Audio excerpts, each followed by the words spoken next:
All right, so in this video, we're going to be talking about natural resources. So pretty simply, a natural resource is anything that is naturally occurring, so it's not man-made, it's not synthetic. Um, and then because it's a resource, it can be used to satisfy human needs and wants. So that's kind of the two parts of that phrase. It's natural and it's a resource. So we're going to divide these natural resources into two major categories, into renewable and non-renewable. So renewable means that resources can be replenished if we don't run out of them. That is if they are used sustainably. So sustainably means we are being mindful of our resource use and we are using them in a way that they can continue to be sustained, that we can continue to use them. So renewable resources are going to be things like soil, water, plants, and animals as far as livestock. So anything that we can theoretically sustain, that we can replenish within our lifetime, is going to be considered to be a renewable resource. So our other category is pretty basic, non-renewable. We have renewable, non-renewable. So non-renewable are going to be resources that we could and rapidly are running out of. So they take a lot longer to make, even if they do replenish. So these are things as we compare to a human lifespan, can we realistically, as human beings, replenish this, right? So fossil fuels fall into this category like coal, oil, and natural gas. Those are all fossil fuels because they take millions and millions of years to make.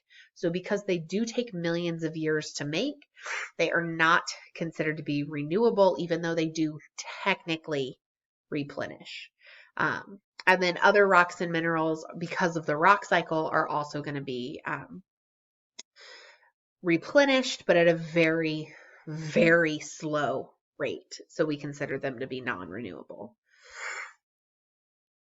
So now we're going to flip from talking about, okay, just what are our resources to, okay, how do we use these for energy? Because that's our main focus, is how are we going to use these to produce energy? So our non-renewable energy sources are going to be our fossil fuels. So coal, natural gas, petroleum, which is used to make plastics, any kind of oils. So the things we're generally using for power now. So these are going to be plant and animal remains compressed over periods of often hundreds of millions of years, at least tens of millions of years. And then we're going to use them for electricity, transportation, and steam generation. So I think kind of the big question is, okay, but how do we take coal and natural gas? How do we take petroleum? How are we going to actually then use these to make energy? It's not a common sense kind of thing, right? So we're going to talk about what that actually looks like, because I think understanding how we generate energy will help you kind of better understand why we use the tools we use and why we're suggesting the alternative energy sources we are. So this is a coal plant, but it works kind of the same way with all our fossil fuels. We're going to put our fossil fuel into basically a smokestack. We're going to light it on fire. We're going to run water through underneath the fire. The water is going to boil because it's water and it's going through fire.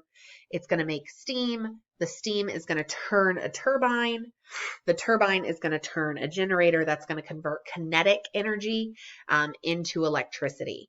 So we have fossil fuel gets set on fire. That creates steam. Steam turns turbine. Turbine turns generator. That's going to convert that kinetic energy of the turning turbine into electricity, which is just moving electrons. So we're going to go from moving a turbine to moving electrons, and that is going to then get piped out so that we can all charge our phones and watch television. So our other non-renewable energy source that we're going to talk about is nuclear energy. So nuclear energy is typically referred to as a clean energy and sometimes even gets confused as being a renewable energy source because it is considered to be cleaner than fossil fuels. So it's an alternative energy source to fossil fuels. But here's why it's put in that non-renewable category. It's not that we can't get more of our nuclear matter. It's that we don't know what to do with the waste. And eventually we are going to have that toxic nuclear waste and it's going to build up. So we will eventually run out of practical ways to dispose of it. So right now it's considered to be non-renewable. If down the future we find a better way to dispose of that waste product that nuclear energy creates, then it's going to be moved from that non-renewable into that renewable category. But it is still clean energy in that it does not produce carbon dioxide.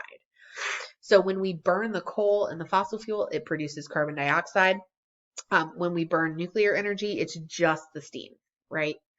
So, and that's because nothing's actually burning. We're just using the heat from the heat energy that's caused by atoms breaking apart. That heat energy is what's going to then heat up the water. Water's going to turn, or yeah. So we've got our water. Water's going to get hot here. That's going to turn the turbine. Turbine turns the generator, so on and so forth. So this is going to be the same kind of idea in that we have our water going in through here.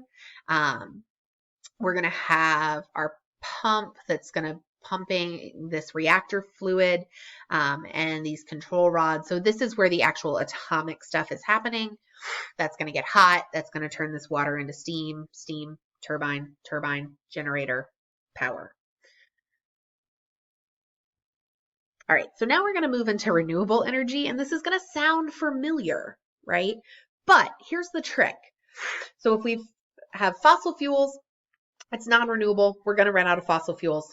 They put CO2 into the atmosphere. If we have nuclear energy, it's clean energy. It's not going to produce CO2, but we are eventually going to run out of space or run out of a way to dispose of the toxic byproduct. It's leftover waste. Now we're moving into our renewable energy sources. So these are renewable in that we're not going to run out of our source of them. We are going to continue having them. And they're also renewable because they're not going to produce a harmful byproduct. And they're not going to produce CO2. So they're not going to increase our carbon dioxide atmosphere. So these are these things that we're looking for as solutions to help with climate change, help with our CO2 output, and also make sure that we have a sustainable way of continuing our current lifestyle. Because if we are in a position where it is difficult to get electricity or where electricity becomes really, really expensive because of how hard it is to produce, that's going to be a problem. Our society is not set up to not have electricity.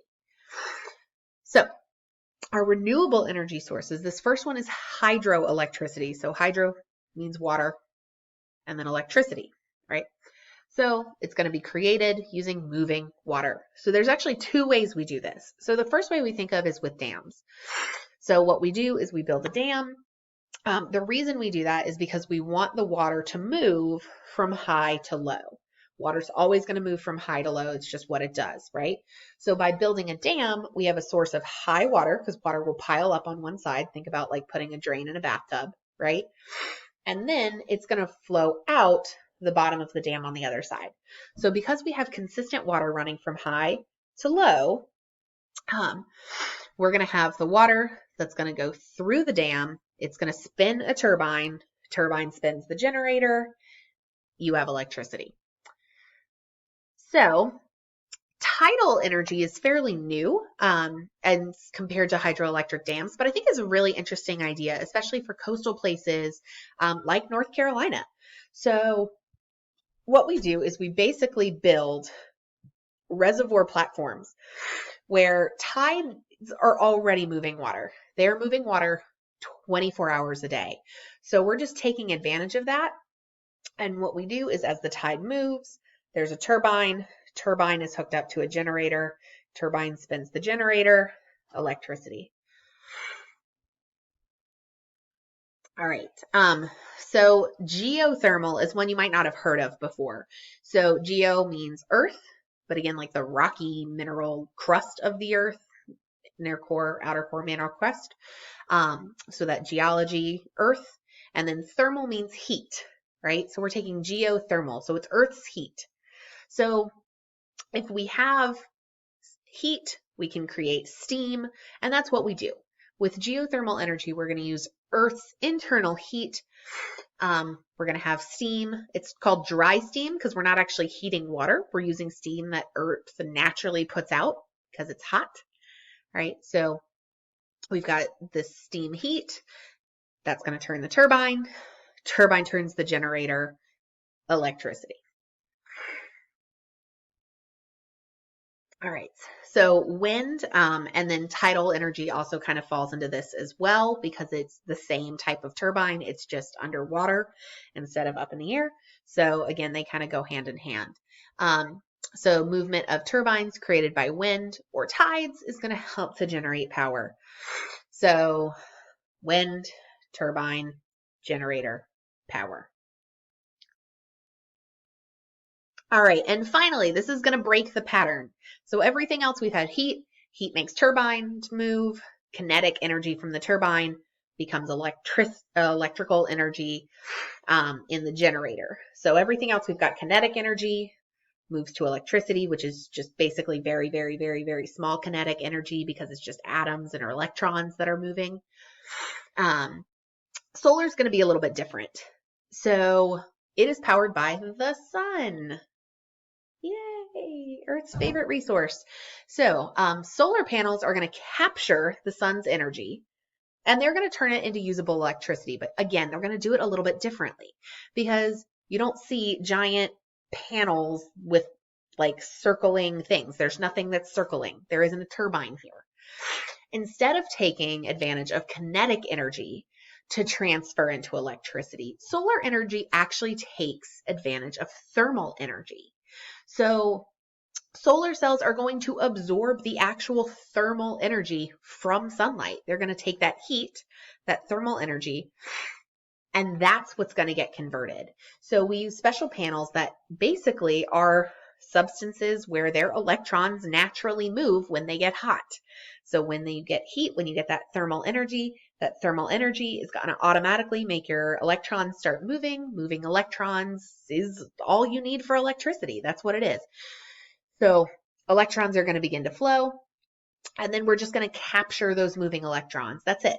So heat makes electrons move, and then we just harness those moving electrons, and that's what solar energy is.